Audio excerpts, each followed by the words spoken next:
The National Aquarium in Baltimore launched a groundbreaking environmental project this year with the opening of Harbor Wetland, a 10,000 square foot floating ecosystem, an essential part of any water system, but not something Baltimore's Inner Harbor has seen in decades. So between land and water, you always have that wetland transition zone.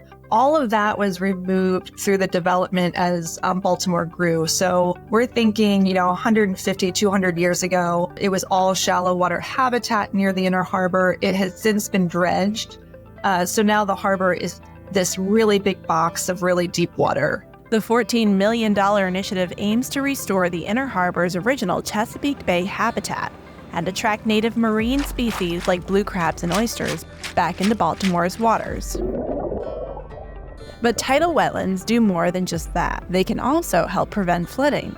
So they have this ability to absorb a lot of water during flood events. And they also clean the water. So they remove nitrogen, phosphorus, which are two really big pollutants in the Chesapeake Bay.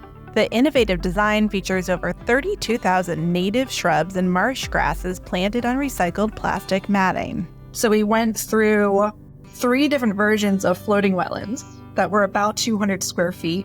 And then we said, you know what? We're not going to buy anything off the shelf anymore. We're going to build our own, and we're going to design it for what Baltimore's harbor needs.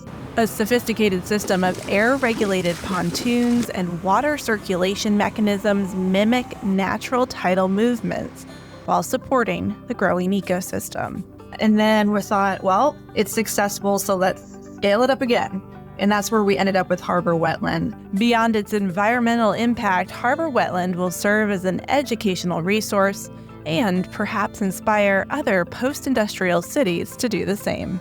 In Baltimore, we were the first to implement the technology in our area. Other cities like Chicago and up in Boston, they have started doing this, but they're just a little bit behind. So they're starting with the previous versions of floating wetland technology that we started with. The Harbor Wetland is free and open to the public, giving residents and visitors an inclusive way to connect with nature.